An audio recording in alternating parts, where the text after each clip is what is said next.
Well, welcome back to another show of Talking Chi, where it's all about the energy. Remember, if everything's made of energy, then we have a lot to discuss. We're going to dive right in. I'm Javi. I'm here joined with my co-host Nona. Happy to be joined with our guest today, Patricia Wolff. And we're going to be talking about the intersex of Buddhism, NVC, nonviolent communication, and health and wellness. And wow, we got a lot to cover. Nona, I want to hand it off to you and let you lead us here. Thank you so much, Javi. And I am so excited about our conversation with our guest, Patricia Wolff, today. And through her many practices, Patricia seeks to connect us to the miraculous, cultivate wisdom and clarity, nourish and heal through the nutritional, spiritual, and physical realms. And she has faith in the well-being of each of us. She writes, when we know ourselves deeply and completely and cultivate unconditional friendliness towards the entirety of who we are, we embark on this path of no self, being connected to the enlightenment inherent in every cell of our bodies and the support of wisdom always available. We awaken to our interconnectedness. Patricia Wolff is a healer, mother, elder, and a modern day medicine woman who calls on her experiences in psychotherapy, psychology, homeopathy, chiropractic, and Buddhism to provide natural health care. Welcome to our show, Talking Chi, Patricia. Thank you so much. I'm happy to be here. And so I wanted to reference your writings on your website, Dr. Patricia Wolff with 2 F's, .com. Yes. And Patricia has some of her writings up if you go to her writing tab. And today on this show, we'd like to structure around 2 of the articles that you've written, one on good medicine, and later on, after the half-hour point, we'll switch to talking about your article, Garden Buddha.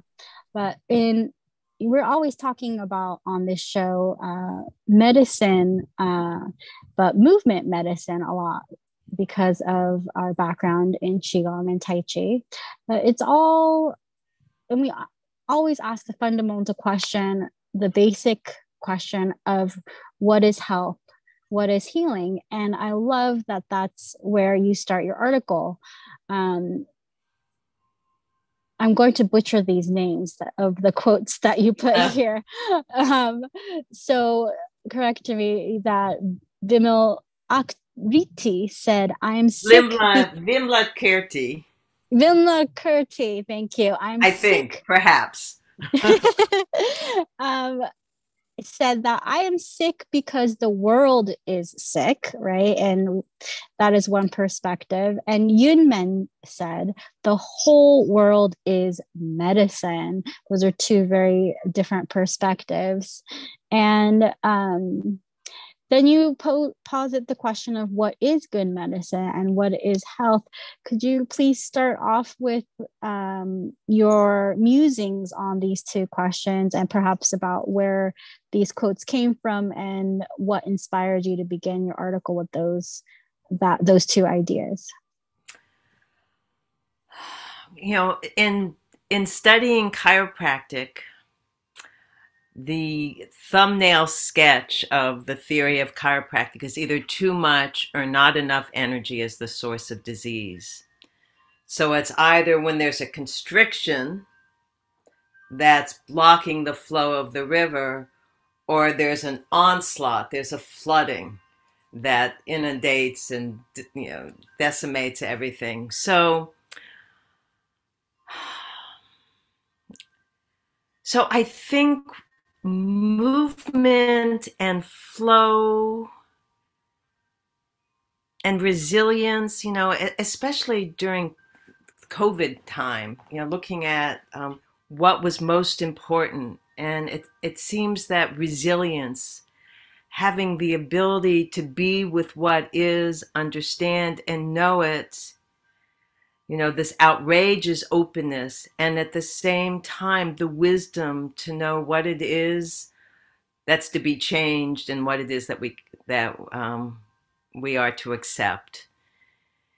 And my experience with Qigong, I've studied with a few different teachers. My first one was face to face, my dear friend, Michael Arnold, but the other two, they don't know me. It's all been virtual, Kane Carroll and Master Ming Tong from Wisdom Healing. But one of the things that Kane starts with, especially in the summer, especially in the time where movement and dynamism is more an important aspect of our health, we just shake. And I find that just the shaking is an amazing practice, no matter how stuck, no matter how contracted I am, no matter how caught in my head I am with my stories. Just getting up and shaking helps move the energy through. And studying with Ming Tong again, he doesn't know I study with him, but for the years that I've been studying with the Wisdom Healing Center, is the other notion of this outrageous openness. This outrageous openness to all the feelings, the sensations, the thoughts, the pleasant, the unpleasant, the subtle, the intense, the familiar, the unfamiliar, is this allowing it all. And I see that so much of illness, whether it's emotional, physical, spiritual, is a contraction that's not just a moment in time, but that starts snowballing.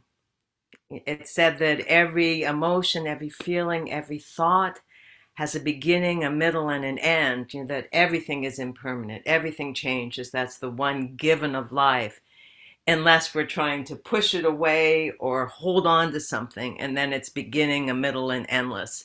And I think we all know what it feels like when things snowball. When it could have just been a moment in time, but because of our contraction or our, however our response is, it becomes bigger and bigger and bigger and more solid.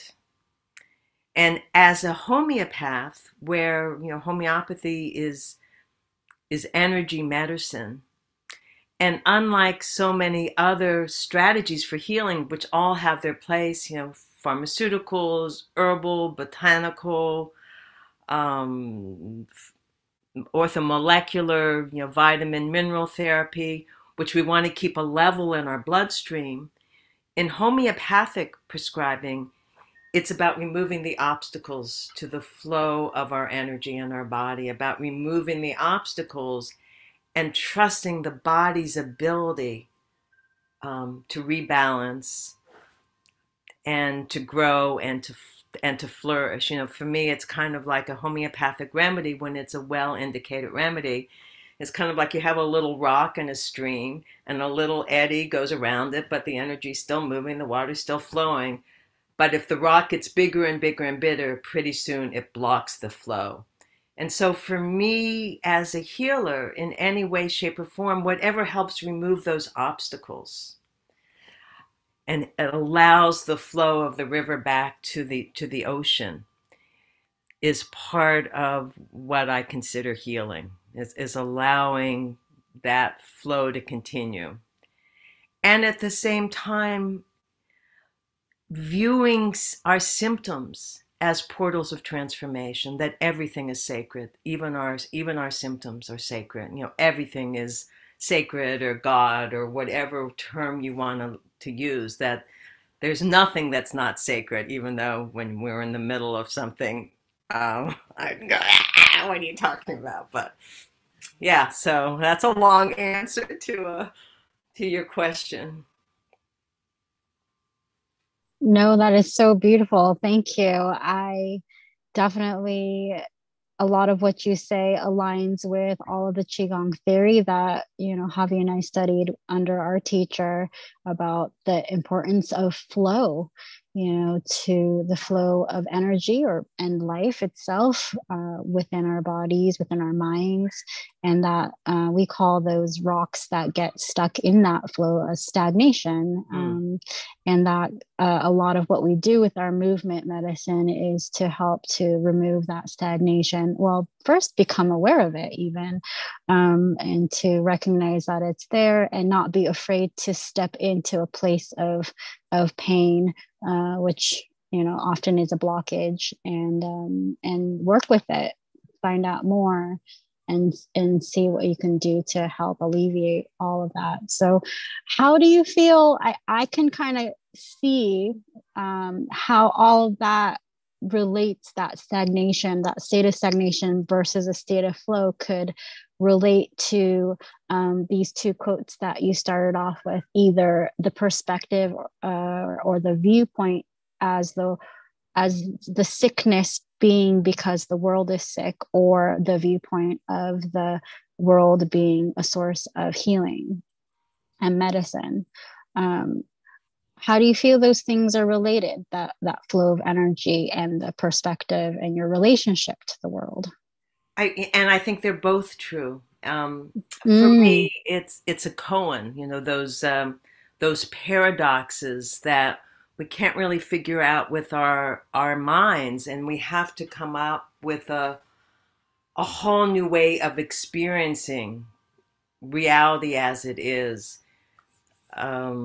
So the whole world is medicine, and I'm sick because the world is sick. I know, especially in these last couple of years in my practice as a healer, there's so many people are agitated, so many people are hypervigilant or having a lot more anxiety or more irritable. Whatever has been an issue for them in the past is coming up in full force. Relationships are inflammatory. And also we have global warming, we have tornadoes, we have hurricanes, we have fires, we have floods. And I don't think we're separate from our earth, from our planet. So I think the whole world is sick and the whole world is healthy. I think within the sickness is the healing, and within the healing is the sickness. So I think for me, it's a continual koan, a continual paradox of holding them both. It's like the yin yang symbol. Within the dark is the light, and within the light is the dark, and that you can't have up without down, you can't have light without dark. And I guess you can't have sickness without healing. But one thing I do trust is that we are programmed for healing and for growth. And as long as there's growth and movement, we can thrive. Once there's contraction and stagnation, I think there can be, or maybe there always is, illness. But I think that's the challenging koan for us of being human, is accepting what is, and at the same time having the wisdom to know what it is to let go of, and opening and trusting this inherent wisdom and healing that really is in every cell of our body. That it's all true. And it's hard to know when you need to change something out there and when you need to change something inside. And that question is always changing. The answer is always changing. But I do believe that as long as we're on this roller coaster of, I can only be happy if I get this good job, if I have the great partner, if my child goes to the right college, if I get the right restaurant, as long as we think our well-being is contingent on something outside of us, we're going to be suffering.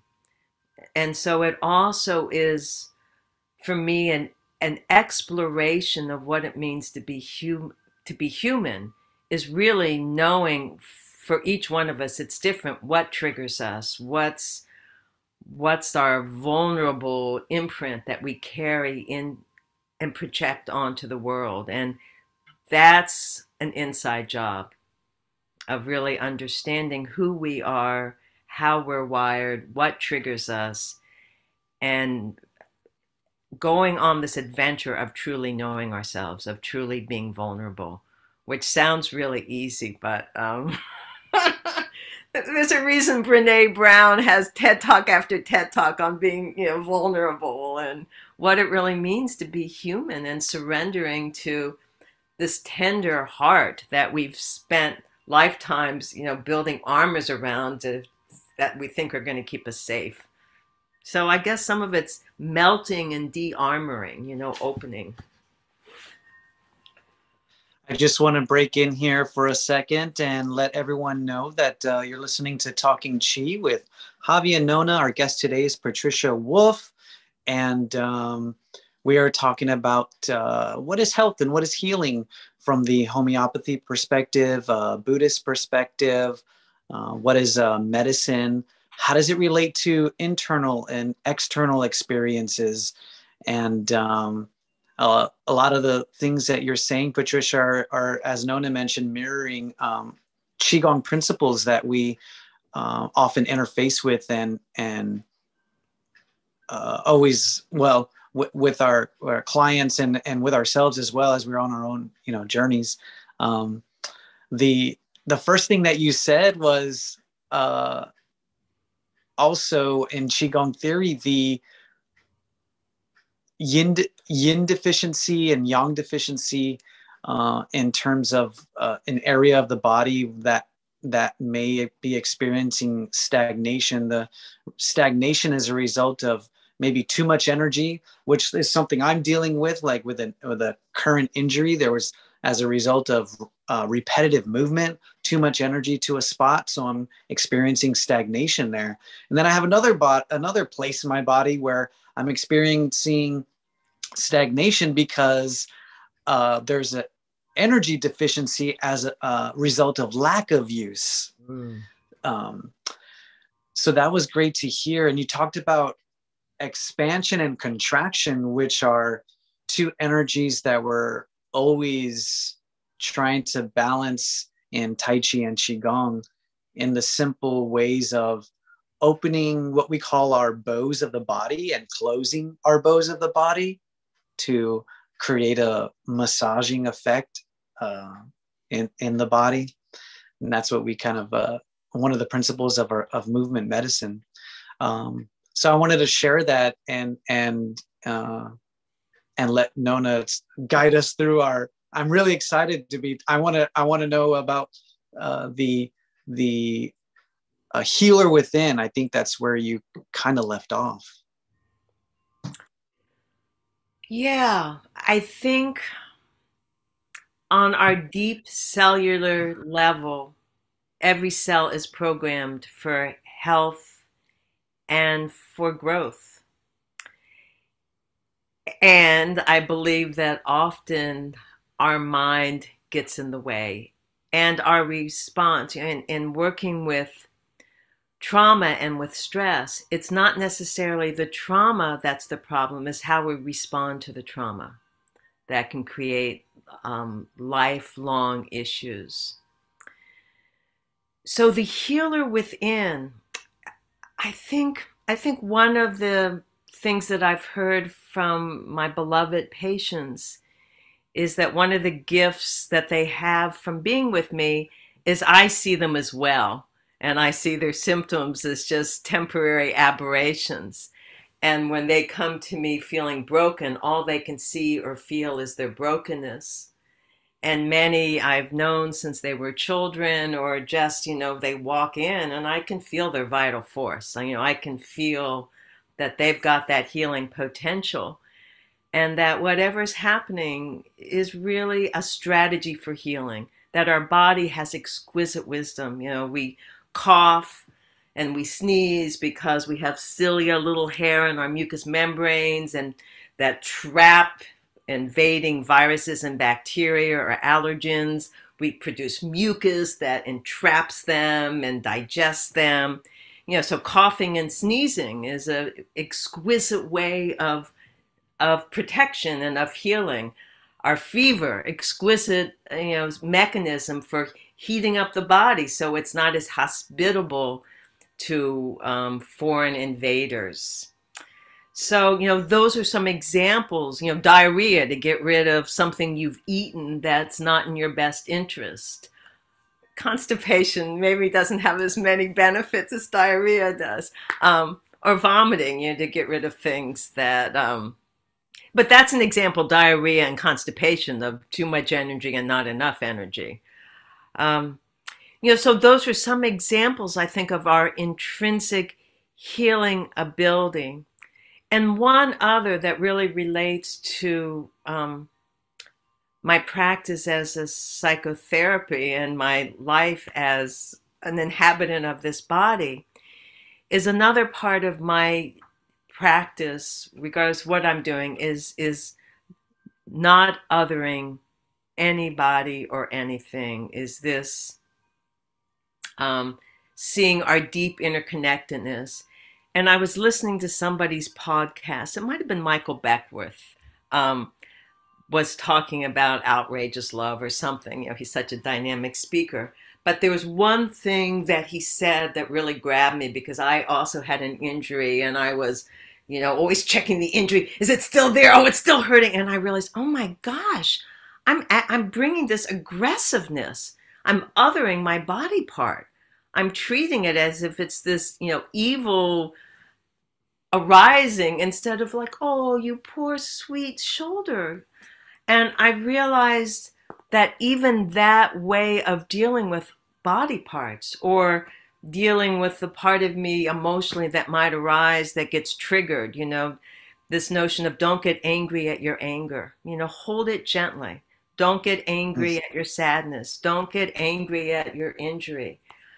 And I have found when I injure myself, instead of like, oh no, here I go again. What happens if all the fear that we bring into an injury, or that I know I can bring into an injury, if I can step back, breathe, relax, and really send the same way I would pick up an injured baby or an injured puppy, or anything that was suffering. I wouldn't go, why are you crying? I would, I would nurture and nourish and ask questions later. That if I can bring that same loving kindness to my body, mind, and spirit, it's always part of the solution. With curiosity and with sometimes humor, but that not othering parts of ourselves, our injuries, and that ripples out to really not othering others.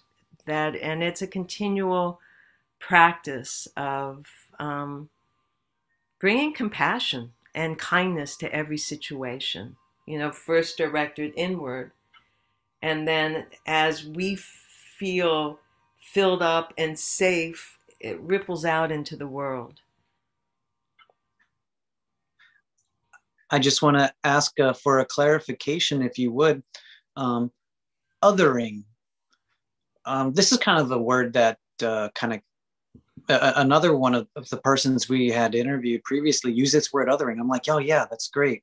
That's a good idea. And I think it goes to like being judgmental, and this is where my mind goes to. It goes to like enemy images, just using the vocabulary from NVC and Marshall Rosenberg. And I agree on this otherness. I'd like for you, if you could, unpack it just a little bit more. Say, what is othering, and what are the ramifications of othering that we are currently seeing in our climate? I'd love for you to just kind of unpack that a little bit, so that we can then talk about our skills and our skillfulness and our techniques. Well, one of the practices of Buddhism is seeing everyone as Buddha. Seeing everyone as already enlightened, whether they know it or not. Or knowing that everyone's been your mother, or you've been everyone's mother. So those are some of the more esoteric. But for me, I know for myself, I get the crankiest with someone well, there's so many ways I can get cranky, but one of my favorite ways of being cranky with someone, or my most common, is when they exhibit characteristics. And if I really look inwardly, I say, oh, I'm doing that same thing. You know, I haven't really owned my shadow side. And also understanding that but for the grace of God go I, that all of us are capable of everything given certain causes and conditions. And I think I was even someone who's talking about race, and you know, there's so much now about Black Lives Matter and how important it is for each one of us to look at our own way of othering, of making someone different than us. And I think it was Angel Coda Williams, who is a Buddhist teacher, and I was listening to one of her lectures, and she was talking about standing in a court in a plaza somewhere in the South where she knew had been a center of slave trade, and she was visualizing families being torn apart, and visualizing white people that were there were getting their slaves, and you know, women that had babies that loved their babies, and that they could be so insensitive to the fact that here was a slave family being torn apart, that is bad for them as well. Not just bad for the slave family that's being torn apart, but that someone whose heart could be so closed that they couldn't see the sorrow of that other, to me was a really stunning example of, because she was saying that they've lost a piece of their humanity. And I'm not a vegetarian. I'm mostly vegetarian, but you know, I do sometimes eat meat. But I know my vegan family, they feel there's othering when we eat meat. You know, they're saying this is not a sentient being. That I'm putting an animal that had a mother, that has a child, or that has thoughts and love. So even that could be othering. I feel that some way when I'm weeding my garden. It's like, who am I to say you live and you die? Um, it's a really big question. It's a big question that I think is another one of those koans, those paradoxes of our existence. You know, we see it tribally, you know, my tribe and the other, and then we see it, you know, this maybe sounds blasphemous, but I hated the Pledge of Allegiance, even as a child, you know, my country under God. Well, what about the rest of the world, you know, really? So I could go on and on. So anytime I point the finger out, how could they do that? You know, anytime I have my self-righteous indignation, I feel like I'm othering, and that's for me a red light on the dashboard. Okay, I'm hooked, I'm triggered, I'm making somebody out there. It's a big question. I mean, I could go on and on because it's a challenge. Opportunity? Right, maybe? Right. Absolutely. And this last couple of years, oh my gosh. I mean, we've been trained in these last couple of years to be afraid of everyone. You know, my daughter got married last weekend, and about 2 weeks ago, I started being afraid, really afraid of COVID again. I thought, oh my gosh, what happens if I get COVID? What happens? And then the Monday night before the wedding, I had out of town people flying in. My husband had a fever, which really was just because he got overheated. But I was like, I was terrified that my daughter was not going to have her parents at her wedding. It was like a whole nother realm of out of control mind and thoughts and othering and being afraid of other. Yeah, it's crazy. And it's not good for us as a people. It's not good for us as a country. It's not good for us as a planet. Well, please let us know what wisdom you drew on to walk yourself through this. process? Well, breathe. You Yeah. know, breathe, had compassion for the fact that, I was triggered and I was anxious. Have tremendous compassion for myself, and know that there was a certain amount of that there was nothing I could do to control anything anymore. It was really trusting that everything can be sacred in its own way, even though, there's so many Zen parables that end with the notion, who knows what good, who knows what's bad. Mm. We really don't know. And I'm sure we've all had experiences where we think something horrible has happened, and then it turns out to be the biggest gift. But in the middle of it, you Mm. don't know. But even the vaccination issue, I mean, I know part of the solution is curiosity and nuanced conversations instead of the polarization of points of views. I was Mm. at my mom's last night, the last night of my sister and brother-in-law being here, and she put on MSNBC, and I get incensed that they're just trying to stir things up. Even if I agree with what they're saying, it's not said in a way, it's trying to be divisive. And I think what we need now is curiosity about what's happening for each other, and not trying to change each other's mind, but at least curiosity and nuanced conversations. So we're not othering someone because they want to be vaccinated or they don't want to be vaccinated, or they want to wear a mask or they don't want to wear a mask. But um, I don't know, because it's so much is about safety. And that brings us into our primal amygdala, which is brings us into, as Tar Brach says, into this trance. We get triggered and then we go into this trance that we're just primal animals. Trying to stay safe, and losing the benefits of our prefrontal cortex, or losing the benefits of our body wisdom.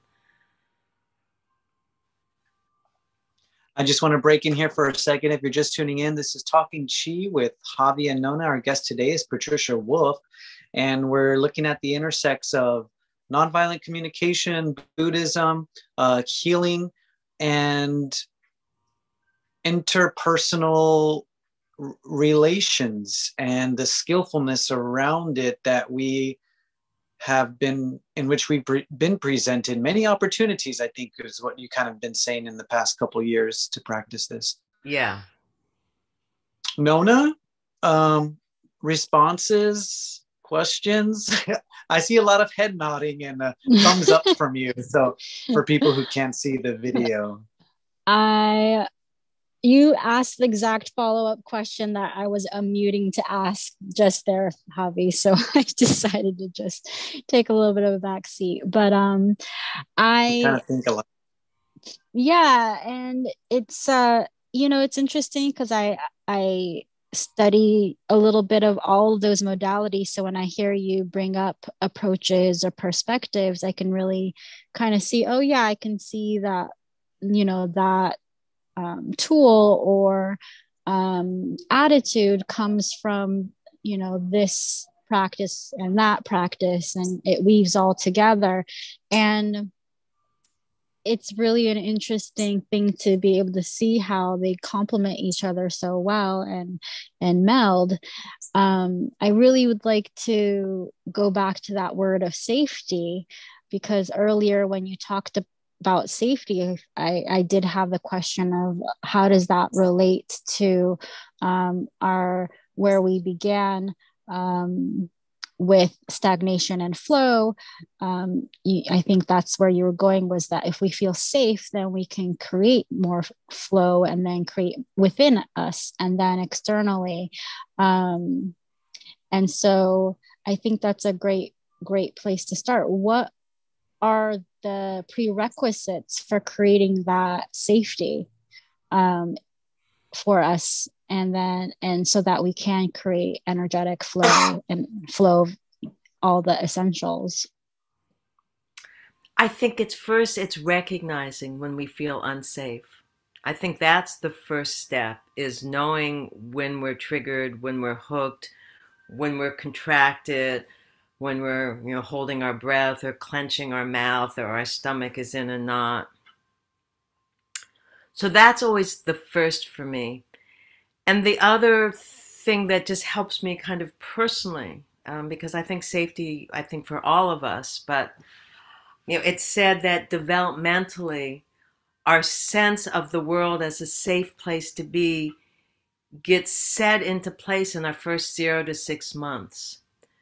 So if there is a disruption in our basic needs being met in those first 6 months, safety becomes an even more overriding issue. Of course, we're wired for survival. It's in our DNA, and so safety is part of survival. So I think recognizing when we are feeling threatened, and because of the way we're wired, we are, there's the negativity bias. It's said that we're wired, we're like Velcro for what it is we don't want, and like Teflon for what it is we do want. So there's that negativity bias, and there's our amygdala, part of our limbic brain system, which is our survival reptilian brain, that's constantly scanning the environment for danger. And this example has been used many times, but if we mistake a snake for a stick, it can have really dire consequences. If we mistake the stick for a snake, we might get riled up, but there's better chances for survival. So we're wired to, more often than not, mistake the stick for a rattlesnake, which brings with it all the commensurate fight, flight, or freeze. We're wired in such a way that our sympathetic nervous system gets triggered into action. We have the adrenaline flowing through us. We have all those different things that can happen. We all know that feeling. But we're in a culture now where we're not usually running from a tiger. We're not fighting the tiger. So often we get stuck in the freeze component. We're not fighting. We're not, well, hopefully, we're not as often. It's often more of an internal response. We're not fighting. We're not fleeing. And we get stuck in the freeze response. And in the wild, it's said that when a deer, for an example, freezes, when there's a mountain lion and it lies down and it plays dead, when danger has passed, the deer gets up and shakes and shakes and shakes, dissipates all that anxiety, all that adrenaline, and then goes off. It doesn't get stuck in the ruminating or the hypervigilance. Probably there's the hypervigilance because that's survival, but not the thoughts. It's the associated thoughts, I think, that create the problems and make something that could just be a moment of time something that's more stagnant and more contracted. And the other thing that's helpful for me a lot is using some of Byron Katie's work, which is called The Work, but she has some questions that I often find helpful. Is this true? Am I really in danger right now? What happens if the opposite is true? What happens if I really am safe? What happens if I might not like what's happening, but maybe it's really not threatening? What would it feel like if the opposite were true? And what would my life would be like if I worked with the opposite as being true? And it's been said, I think it was Abraham and Esther Hicks, that it's all imagination. We're always in a dreamlike state. You're waking up, and we might as well choose the thought that makes our life easier. There was a quote this morning I'm studying with my dear friend Sally Kempton, an ancient text, and one of the quotes wherever your mind goes, whether it goes inward or outward, it's Shiva, it's God, it's the great space of awakening. Where can your mind go to avoid that? And that everything is God. And you don't have to believe it, but just having the intention to bring that into your consciousness, that everything is God, everything is sacred, everything that's happening is sacred, makes life easier. So on a practical level, because I tend to have a lot of anxiety and I tend to make up stories, but I find I'm cultivating and finding more and more tools that help me be okay with whatever arises, and to trust that I have the skills, the capabilities to be with whatever happens, because so much of it is we're afraid of what might happen. So also, as always, staying in the present, staying right here, right now, and coming back to your body, feeling your feet, feeling your hands, feeling the breath coming in and out, opening to the aliveness that's right here, right now, I think is always part of the solution. That bumper sticker, don't believe everything you think, I think are rules to live by, or words to live by. And the other thing about pain is, one of the things that we know with chronic pain, the more our amygdala is triggered, the more emotional we get about whatever has just happened. I think I gave this example before. Let's say we stub our toe, and the first thing that comes is like, who put that there? They left it there. They shouldn't, whatever it is, if we bring all this anger and angst into the situation, it facilitates the pain pathway. So it helps us create more pain. So the more we can bring spaciousness, breath, opening to the situation, it actually changes the rapidity of those pain fibers getting fired, which I think is amazing. And that's something that we can remember to bring into every situation, is breath. Is breath, and is breath, and just a little bit of space, between stimulus and response. There's a pause, and in that pause is liberation. Is that moment? I think that's Viktor Frankl, and a wonderful philosopher who survived the Holocaust. Patricia, I have this practice where when I stub my toe, I try to convince myself it's not that bad. It's not that bad, as fast as I can, and and allow the pain to dissipate, without screaming or without cussing or something like that. Pain is opportunity. We talked about this previously on a few shows, and you brought up a concept of nourishing and othering, and the current pain points that we are experiencing when we other one another, whether it's race or how one chooses to navigate through the pandemic with their medical choices. Or making friends with a hurt shoulder. Yeah, their food choices. So I've been trained as a martial artist, and we deal in the world of techniques, practice to build skill and mastery. And I had to learn that pain was an opportunity to heal, so that I can continue to do my craft and recover and perform optimally. So that was a very long process, and that was a journey in and of itself. And I had to also come to the realization, do I want to practice an energy of killing or practice with an energy of nourishing? in terms of martial arts.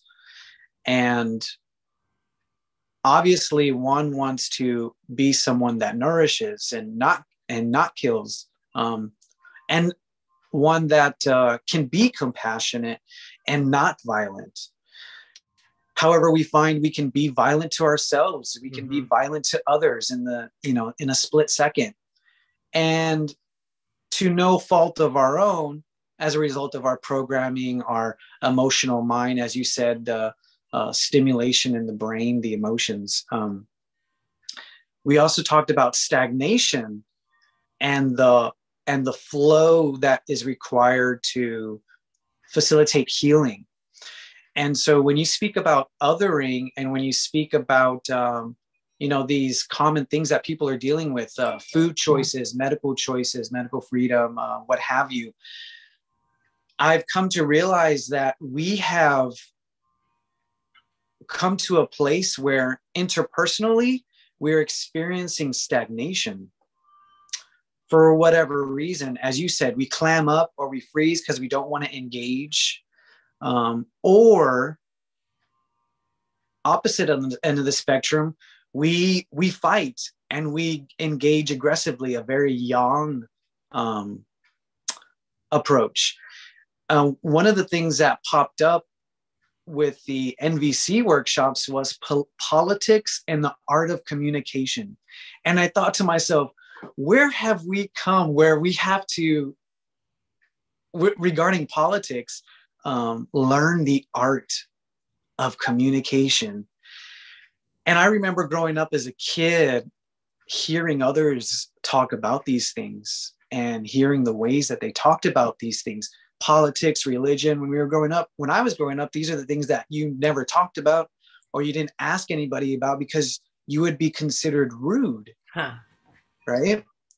And so, again, a social conditioning that we could say probably has contributed to stagnation interpersonally. So I have often wondered, and I believe that there are, what are some movement-based practices that help take us out of the mind and into the body, and help with that flow interpersonally, to help the whole system learn how to listen, speak, follow, or lead, choose to be silent or choose to speak out. And what amidst all of these conditionings that we have to be clammed up, or to, spit venom, what have you. And so I really appreciate the NVC system that Marshall has, and it really helped me to see pathways to also dealing with in the verbal space, the verbal landscape, the thinking landscape.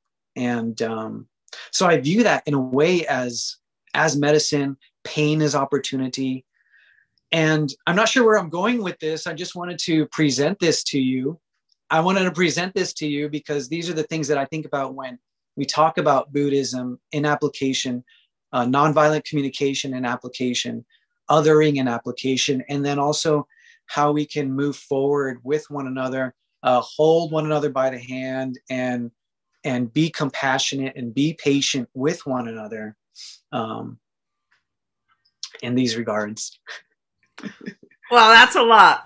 When you first started talking, my daughter and now my son-in-law, they're very involved in the ecstatic dance community in Santa Cruz. So the wedding was a big part of the wedding was the ecstatic dance community. And at the end of the ceremony and the feast was a lot of dancing. And I know that my son-in-law, Daniel, I used to call him my son-in-love. I think I like that better. But it's interesting. He teaches something called contact improv, which is involved with trust and movement, interpersonal and alone. One of the things I love about the ecstatic dance is that you're in community and alone. You can be involved with someone, you can dance with someone, you can mirror someone, or you can just kind of be in your own space and just let your body move to the music. And one of the things that I think has happened with these last couple of years as we sheltered in place, not as much now, is that I hear from a lot of people that it's harder to want to be out in big groups of people anymore, partly because of fear, but partly because we've all become a little bit more introverted. And it's, I know for myself, I'm more easily overstimulated now. If I'm in a big group, it's no longer just about I'm afraid of COVID. It's I just get overstimulated, and I don't have any answer for that except it's a curious thing for me, um, to be in community. And in Buddhism they say it's like three legs of the stool. There's the Dharma, which is the teaching, which is the reality as it is. There's Sangha, which is the community that supports us, all of us, in this collective commitment and intention to knowing ourselves and doing no harm. And then there's Buddha. It's this knowledge that it's possible to really wake up, that it's possible to emerge from the dreamlike quality of our thoughts that we think are real. Part of my training and studying has been in dream yoga. And I've studied dreaming in several different capacities as a psychologist, in the shamanic world, and then in the Buddhist dream yoga world. And in the dream yoga, the reason that our dreams are such an important vehicle for examining ourselves is that in dreams we know it's all subjective, that there's not really, we're not really on the school bus naked, or it's not really a flood coming at us, that it's all our emotional body that's coming to life at night.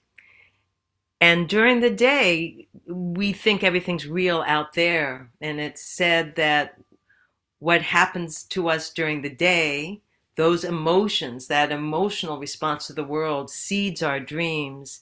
And then the emotional world that we're in at night seeds our waking. So we keep seeding this dreamlike quality. So if we can awaken from at any moment, my daughter, she does a lot of lucid dreaming at night. I'm not much of a nighttime lucid dreamer, but every once in a while I wake up during my day. It's like, oh my gosh, I'm projecting the same dreamlike nightmare onto my reality. And it really has no more substance than a dream, but it's a habit.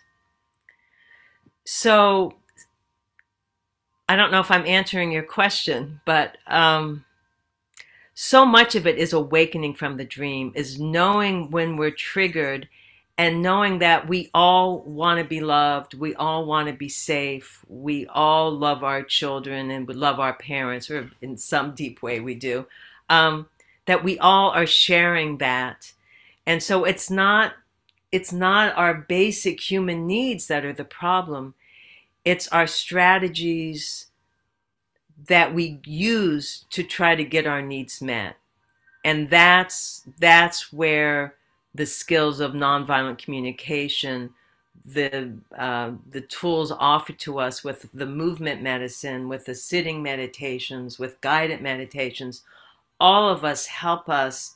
Yes, there's this going on, there's this need that's not being met. And seeing it as a red light on the dashboard and as a potential portal of transformation. And we do that process with ourselves first, but then we do the exact same thing. We point that light of understanding inwardly, this intention for an awakened heart, for this intuitive wisdom, starting with ourselves. But the more we feel that our own deepest needs are recognized and cared for either by ourselves or by the world, the more we really care that somebody that's acting out is having the same need for love, the need for understanding, the need for intimacy. Their strategies of getting it might be obnoxious, or, I love what Marshall Rosenberg said, can we all be like a UN translator, translating the unskillful speech into unmet needs, and recognizing that, Ram Dass has a quote, we're all just walking each other back home. We're really all, we all basically want the same things. Nations against nations, tribes against tribes, family members against, we're all really wanting the same thing. And there's a title of a book by Charles Eisenstein. Are you familiar with Charles Eisenstein? He's a prolific philosopher, writer. But what got me interested in his writings was the title of his first book I was exposed to, The More Beautiful World Our Hearts Know Is Possible. And that really informed... Can you say that again? The more beautiful world our hearts know is possible. Because I think we all are we are co-creating collectively this more beautiful world we want to be. We want to live in, we want to create for ourselves, for our children, for our planet. So that commonality. I want to let everyone know that our time is running up. We have maybe a minute left, and I so appreciate having Patricia Wolff. This is Talking Chi with Javi and Nona. Any closing thoughts, final thoughts here? Be kind. Be kind to yourself. Treat your own personal insanity with such tenderness and curiosity and courage and humor. It really, being kind to yourself, to others, be curious, and keep your humor. Because you got to laugh at how crazy we all are, because we're really all a little insane, and that we're all doing the best we can. I think Amen. That's also true, and that everything changes. Amen. And again, thank you so much for those listening on the radio. We're cutting it off here. I have one final question before we go, and I hope to have you back again. And I know Nona would love to talk with you more. With the tools and with the skills that Buddhist practice gives us, meditation practice, and Marshall's nonviolent communication has given us, looking within to the internal healer, listening and trying to listen to each cell and what it wants to communicate, these various skills. I've also found I live in a world now where through these practices, I can come to a place where I can have compassion for a school shooter. And you mentioned NBC, MSNBC, you mentioned the divisiveness, and I would love to hear what you think about and how your mind works when you're seeing these stories shared and how people respond and react. However, for me, with radical compassion and with these skills, I can also see this person is trying to communicate. This person is needing their safety, their comfort, and probably so many other things that are not being met. So I would love to talk about radical compassion in this way. And I think for radical forgiveness, and I think one of the things you've been saying is radical kindness. I think that's one of the phrases you've been using. It would be great to expand on that, and then also offer some tips to those who are needing a little bit more skill in this way? Well, I think there's no way to whitewash or to underestimate the horrific nature of senseless killings. You know, that first I think we have to feel the horrific you know, how horrific it is for everyone who's lost somebody horrific, and also how horrific it is for the shooter to be in that much pain and to be externalizing that pain outward. It's said that an enemy is someone whose story we haven't heard yet. Mm.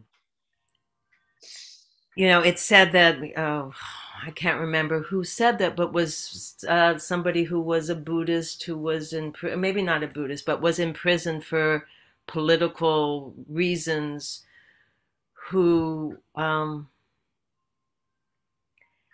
was kind even to a prison guard that was beating him. And the other prisoners said, "How can you be kind to this person that's been so cruel to us?" And he says, "Because if I'm not kind to him, he's going to go home and beat his children." And I thought that was an extraordinary statement, that if I'm not compassionate and kind, you know, hate will never be healed by hate. Hate can only be healed by love. And I think it was Desmond Tutu that said that.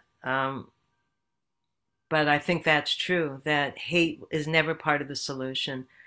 And I think we can't go right to spiritual bypassing. You know, I think we have to feel the impact of what's horrific and digest it. You know, we haven't gotten to digestion, but we have to take it in, digest it, process it, assimilate it, and then release it, because the hate is never part of the solution.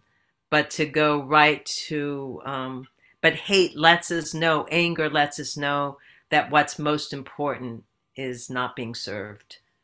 So I think that it's a room that we go into to ultimately get to that radical forgiveness, that, you know, whoever is doing such a horrific act is suffering greatly. And for his suffering or her suffering, we can have compassion. Thank you. Yeah, Marshall Rosenberg talks about the process of mourning. So, yeah. Absolutely. Okay, thank you. Yeah, absolutely. Because the mourning has to be, and as we know with all the stages of grief, anger, denial, bargaining, you know, they're all part of the mix. Right. Well, thank you for entertaining that notion and question. Yeah. Nona? You know, I wanted to return to your other article about Buddha and your statue. I wanted to talk about this image of a statue that you had in your garden, where the head of the Buddha had actually completely fallen off onto the ground, and now it is placed in the lap of the Buddha, and how that was really symbolic for you. And I think I've heard people it was just a captivating image, and I really had to follow through and read what that meant for you, and where it took us. And so far, every piece of writing has a really deep question within it, and this time is what keeps us from living with this compassionate heart, like for this open heart, I think, to paraphrase or put in my own words. But would you like to speak on that article, and particularly what struck you to put the head in the lap of this Buddha statue? Yeah, I should have reread the article because I wrote it a while ago. I still have that statue in my garden because I do find it a compelling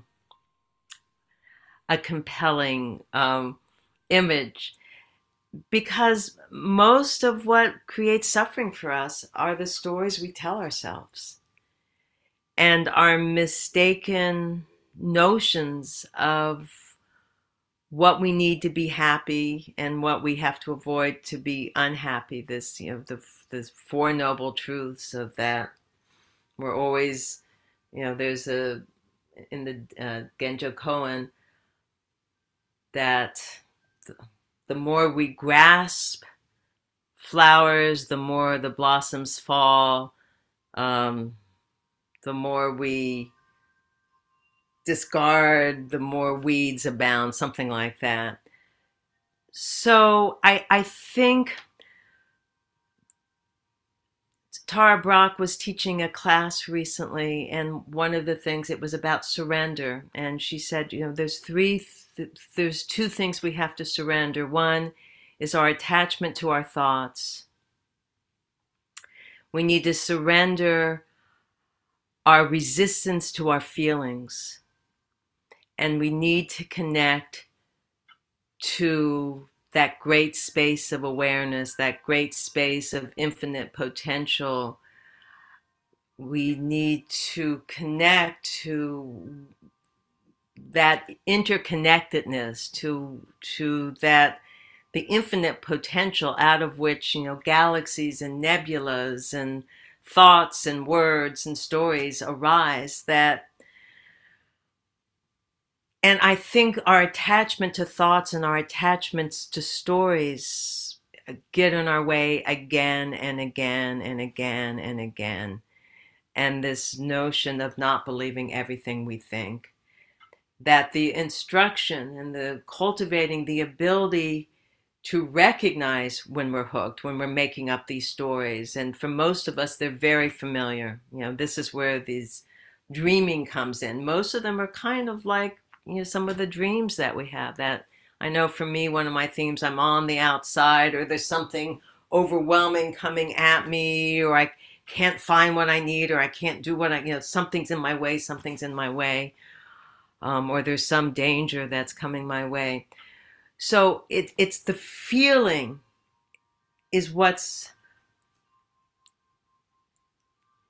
is for me what I pay attention to, not the story about, I'm feeling this way because she did that or he did that, or they never do this or they always do this. But letting myself digest and give space to the feelings, not going with the story, not reinforcing the conditioned responses. So much of the value for me, what grabbed me about Buddhism initially, was this notion of making a U-turn and really facing and moving towards my emotional world, my feeling, my body, instead of just trying to get away from it. And through allowing the spaciousness, things start, the metaphor of digestion, like you really want to digest completely. Suzuki Roshi has written that we don't want to be a smoky fire. We want to burn completely.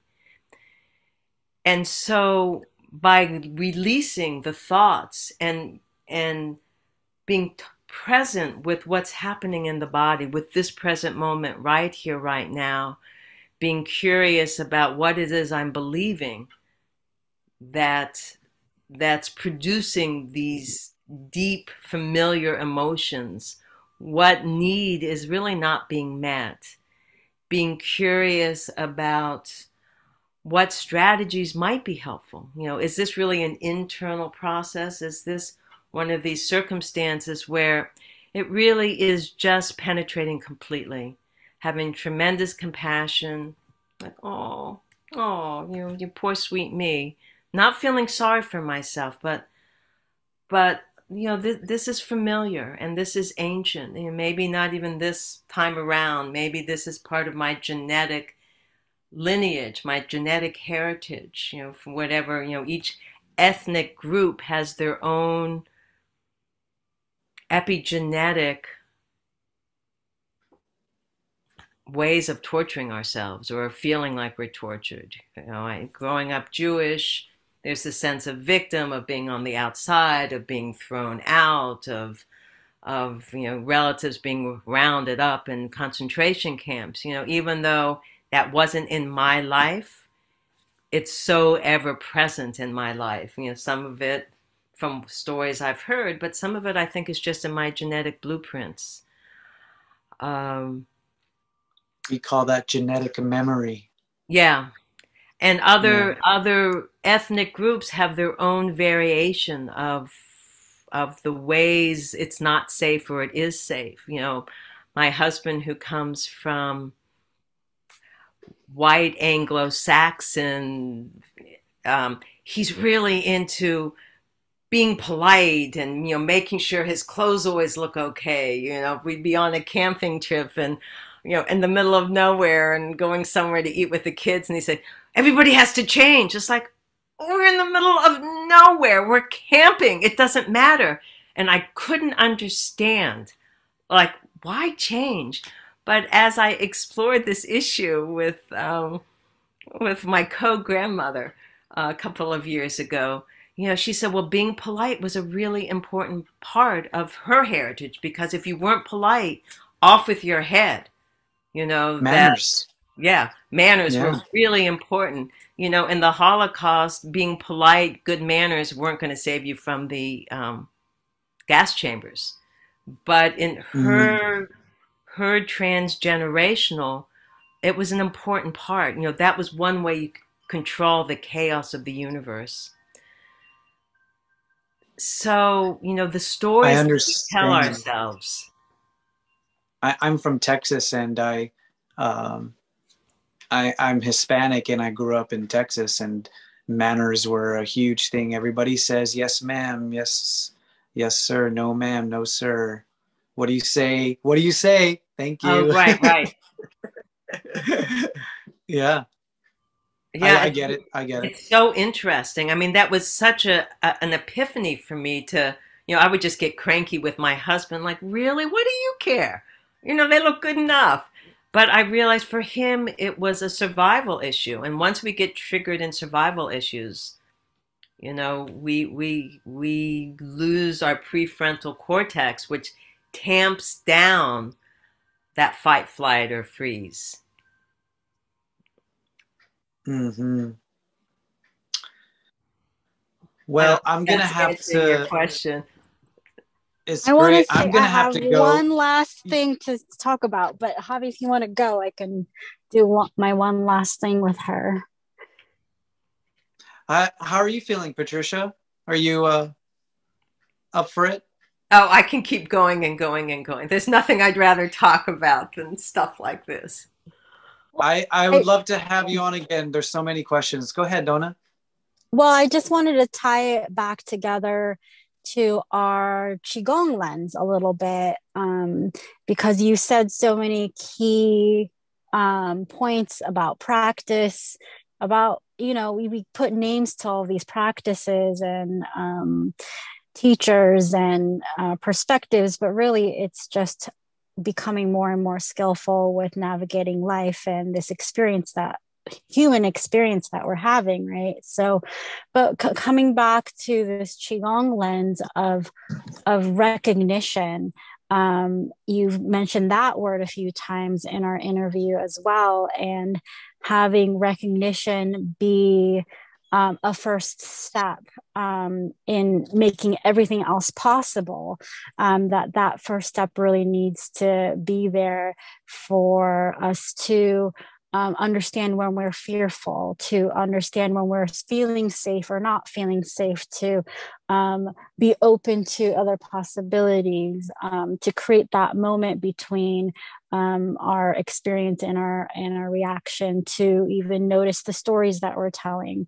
And so as a Qigong practitioner, that's definitely what we attempt to do in our practice, is to enter that meditative state of recognition, awareness, and calm observation, so that we can, when we are engaged in movement, and approach all of the feelings. You mentioned the feeling world. We're so involved in Qigong with the feeling world, all the sensations that come up in a way that is opens us to being able to go through the process of recognition, which I think in Buddhism, there's a word called insight that is able to arise in that space that you create with the approach that you take to your experiences.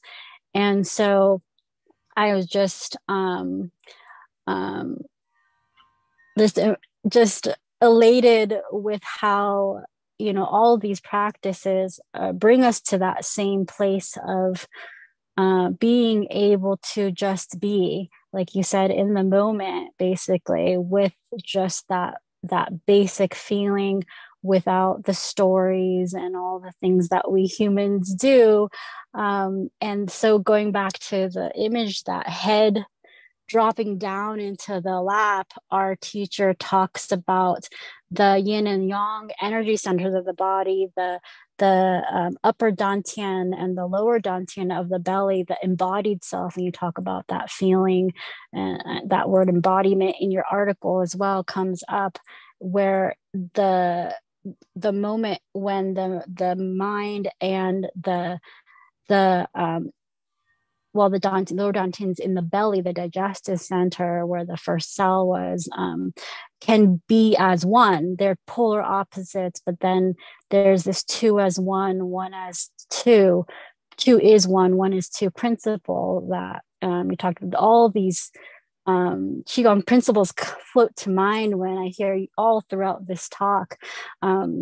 It's very interesting, and that head dropped down to the lap and being right by the lower energy center. I just, you know, it's that principle from the Taoist perspective is also, I can layer it on there and say that now two is one, and it's still two, but it's one as well. And science supports all of this with the upper brain and the lower brain being in the gut center. And I think Javier in our pre-interview talk had thrown out a question about digestion, and that's not anything near what I was thinking about, you know, when you and I were having our pre-conversation. So I thought it was really interesting that this lower energy center and the digestive zone, you know, we can tie all of that together, and how much, and then you bring up digestion as a word. We not only digest food and nutrients, but we're digesting experiences and thoughts and stories and sensations and feelings. And that word digestion, like, you know, what is that, and how is that related to our wellness, going back to the beginning of like wellness and health, and our question of what is health, what is healing, and how much of a role does digestion and that and on all those levels that was just mentioned, having to do with that. And what is your perspective from your practices on digestion? There's a few things. One, I never really got that the head was really right there in the gut. You know, it was in the lap, but I love that. I love that notion that 1 to 2 and 2 into 1. The other thing I was thinking of is also how changing our posture. You know, I know in yoga, my very first movement practice, but just, you know, opening up and standing straight changes everything. And, you know, Thich Nhat Hanh and many other teachers talk about how just smiling, sometimes just that subtle smile. I lead noon meditations 3 times a week. And one of the things that I almost always include is inviting a slight smile on the outside corners of your eyes, the corners of your lips, and a smiling heart. Because just that can change everything. You know, just that imperceptible little change in the muscles gives a feedback to the rest of the cells and the rest of the body. And in terms of digestion, you know, in Chinese medicine, I'm sure you know, the stomach spleen it's not just how we take in physical nourishment, but really how we take in the world, our relationships, how we take in relationships, how we take in food, how we take in ideas, and the wisdom of our body, knowing if we can really follow our body wisdom rather than just our habit mind. I mean, even watching too much news is like eating too much junk food. It's not good for us. Watching, you know, reading too many. I mean, I love my TV, so but too much of the wrong type, too much violence isn't good for me. I remember when my daughter was in childcare. She was 3 or 4. And one day I walked in, and, there was maybe 4 toddlers there. And I walked in and I thought, what happened in here? It feels so weird here. The energy was all agitated. And the preschool teacher, Lois, says, I let them watch Teenage Mutant Ninja Turtles. And I don't usually. I could feel it just walking. Now, my son loved Teenage Mutant Ninja Turtles. But it was really interesting. Just walking into this little, playroom with kids, I could feel that they were different because they had been watching Michelangelo and Raphael, fight with each other. And this is a pretty benign, good show. But so we're taking things in all the time. We're always taking things in. So there's a certain amount of wisdom in knowing, trusting our body wisdom, our heart wisdom, our lower dantian wisdom, and our habit energy. And so with digestion, there's so much to say about that. But it is a metaphor for how we take in the world, because we want to take in the world and ideas and relationships. We want to thoroughly digest it. We want to break things down in small enough pieces. And digestion starts with the state that we're in before we even start to eat. When I work a lot with digestive issues, and one of the generic things I say to everyone, including myself, is most of us, when we're in the busyness of our day and our go, go, go dynamic nervous system, the first thing to do is to take 3 or 4 mindful breaths, shift from the fight or flight nervous system, the sympathetic out there in the world where the blood gets shunted away from the digestion into the extremities for movement.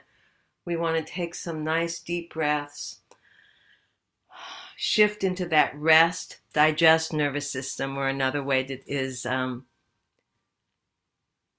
tend and befriend nervous system, into that vagal vagus nervous system where the blood gets shunted back to the digestion for optimal digestion. So we want to make that transition.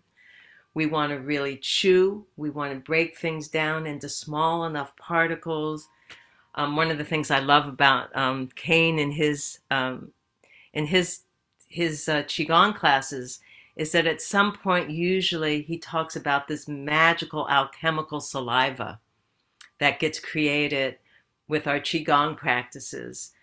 But this notion of our saliva as this magical alchemical solution that we're taking in the world, we're taking in oxygen, we're taking in food, we're taking in ideas, and we're making it into our human self.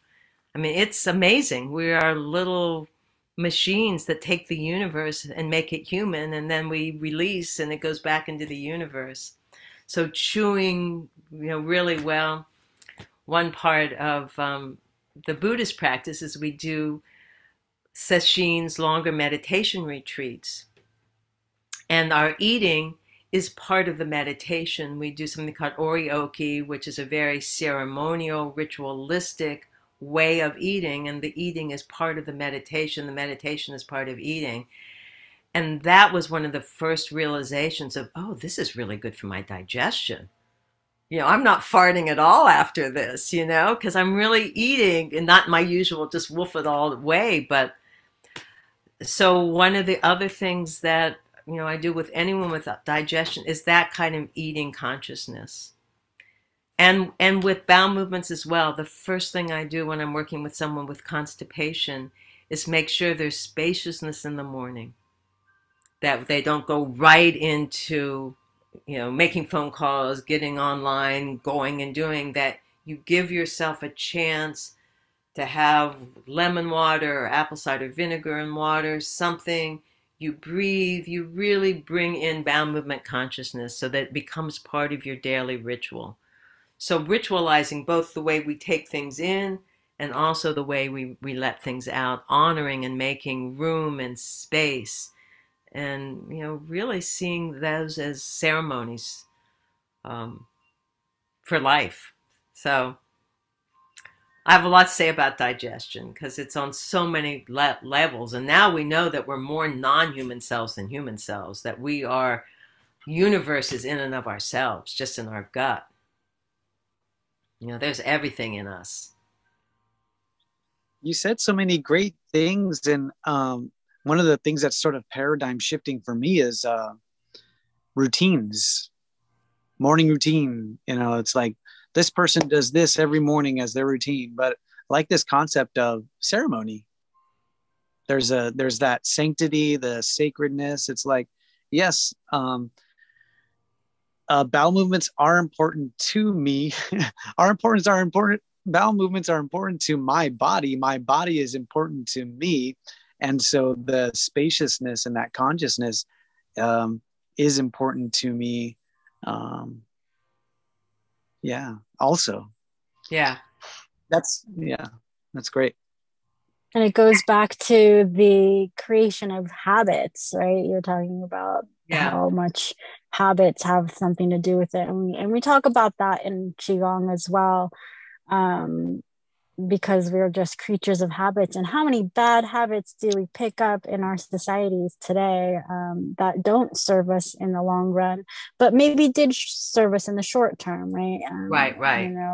So being able to do that process of picking something up and letting something go, putting it down, I think that's a Buddhist phrase as well. Being skillful at doing both those things. There's a lot of talk. I think it's more popularly known that habits are hard to break, and creating new ones, then how do you go about doing that? And I view Buddhism and Qigong as ways to create a pathway to new habits that better serve your health on all different levels. Right. And approach that as how do you not only break a bad habit or bad, we don't want to even label it bad or good, but one that's not serving unskillful, and how do you create those ones, and what are the ones that will serve you? And it takes a lot of repetition. I can't remember the number, but it's this ridiculously high number of how many times 10,000 days show how much 10,000 days. To master something. 10,000 days. To have it be. And the other thing about Qigong that has been so important for me, I'm a student, I'm certainly not a teacher of Qigong, is that I feel like it's a way of harvesting the healing from the universe. That for me, starting a Qigong practice, which was only maybe about 15 years ago, I felt like I was being held in a different way by the universe. Like I could, bringing down the heavens, like, oh, I'm really bringing in starlight and stardust. And it was really life-changing for me. And working with each, I studied medical Qigong and then alchemical Qigong. And I don't know what I call the ones I study now. I guess everybody's got their own name for it. But to do different things to encourage the different meridians and different sounds. They've all just, for me, been life transforming. Sometimes just chanting like the heart sounds, the shen and xiang, some of the heart sounds from Master Ming Tong shift things for me, just... It's such a big world, Qigong, and, as practitioners, as a practitioner, that, you can go in so many different directions because it is energy, and it's all energy, like whether it be sound or movement or herbs or thoughts, minds. mind patterns. And so it's a really wonderful, a beautiful thing for, because we can get very into a realm of you have to study in order for Qigong to kind of take more effect sometimes, right? Like, because there's principles of the herbs and the principles of the organs and the movement being done, to enhance the bow nature of the body. And so there's a lot of technicality that you can bring into it. But when you speak of, I'm just bringing in universal star energy healing down into my body, that's something that anybody can have access to in that one instant without having to go in any deeper. But if someone wanted to go deeper into the world of Qigong, there's just an endless rabbit hole that you can follow. And I love, going back to your saliva forming. That's something that we do with our classes, and our students know that most of us in society don't, swirl the mouth and switch the saliva and intentionally drink it and follow it down. And there's so many practices that you can do that we always say in class, like, if someone else who didn't know what Qigong was and didn't have a practice would think that this is very strange. This is not something that we do, but there's so many health benefits and scientific support now that's starting to come out, more and more, including the microbiome and the role that the gut has, and being more not ourselves in ourselves, and that reality being consisting of more space and energy than physical matter. And there's so much wisdom in this very, very old tradition, and it encompasses so much, including dance. You mentioned ecstatic dance, and that's a form of Qigong as well. So just giving it a name, it's just energy work, and because we do everything we do is so, energy. Yeah, it's a beautiful thing. We used to have an acupuncturist in our office who was very beloved. He's moved to Portugal, unfortunately. But his treatments, he would put the needles in, and then he would do Qigong while you were on the table with the needles. So he would do, energy Qigong.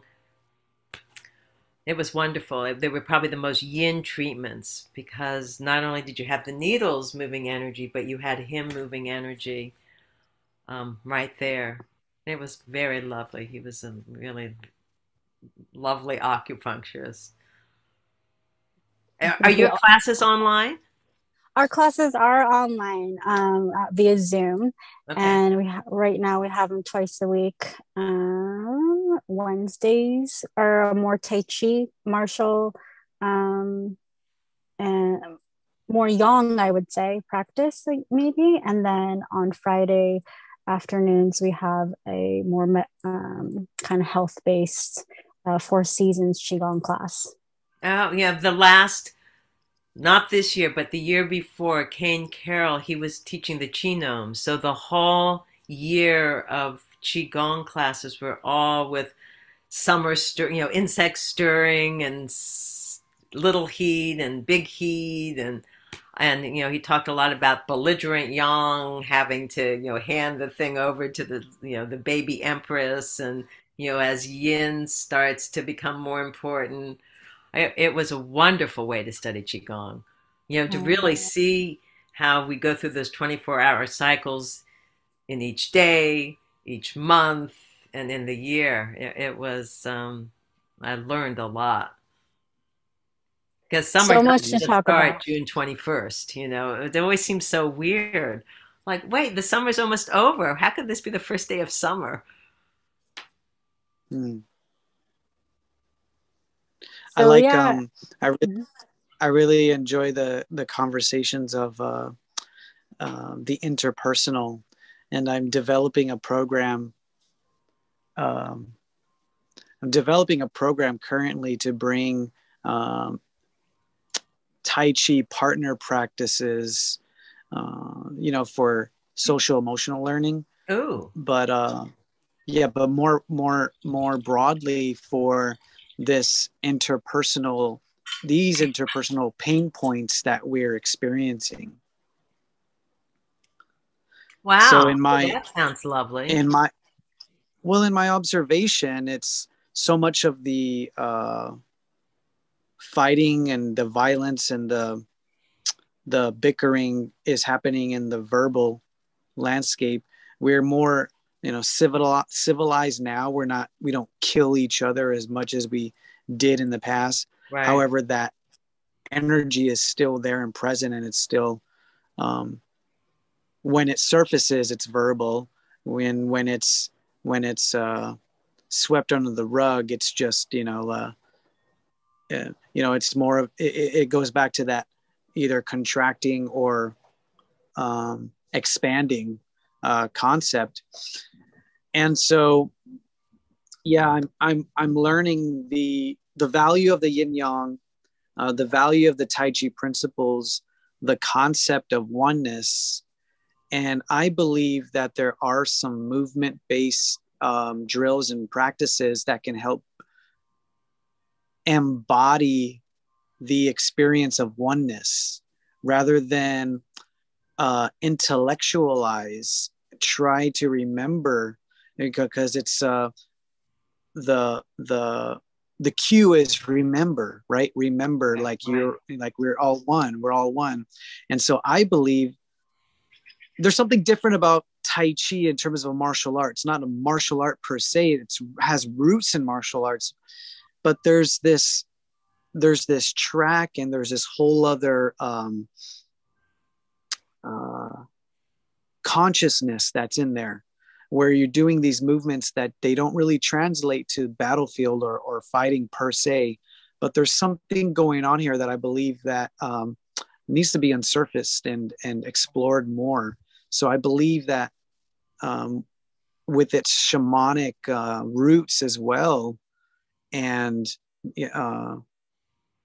the using the body as an antenna, if you will, the skin as an interface, and touching skin and touching nervous systems to help guide one another, whether one's more yin, whether one's more yang, to go back to that rootedness, that centeredness, that calmness, and help each other feel it in that interpersonal two as one. Right. So I believe like we in terms of like our learning of fitness, wellness, and whatnot, it's sort of going. We've had like strength-based training, cardio training, all these things for maybe they have more roots in vanity, but we do realize that like that gives us more health, wellness, vitality. There's yoga and meditation we realize that are more like solo based, and so that process as two as one, connecting mind and body. I believe that there's something in the Tai Chi partner practices that allow for two as one to be experienced in the same way that the solo practice gives you two as one. And that's Daniel, my son-in-law, the contact improv. I think it's that. I'd never thought of it that way, but it's partnered movement and that notion of two as one, and feeling it in your body and trusting, because there's a big aspect of trust there as well. Yeah. I studied karate when I was in chiropractic school in a women's dojo, and one of the things that struck me, that it was about keeping peace. It wasn't about fighting. That the karate was all the very last, that was the last ditch effort. You did everything you could to make peace. You only used the martial arts if everything else failed. But I thought that my sensei used to talk about, this is not about fighting, even though it sure looked like you were fighting. It looks like it. Exactly. It's hard to, yeah. I have to sign off, and hope we get to talk more. And thank you again. I have to get ready for a Zoom class, so I'm going to say goodbye. Thank you so much, Patricia. Thank you so much for your time, Patricia. Oh, you're welcome. It was a pleasure. And will you send me stuff about your classes? Okay. Okay, sure. Definitely. Absolutely. And I'll also send the videos as well. Oh, great. Okay. Bye. Yeah. Thank you. Thank you, Patricia.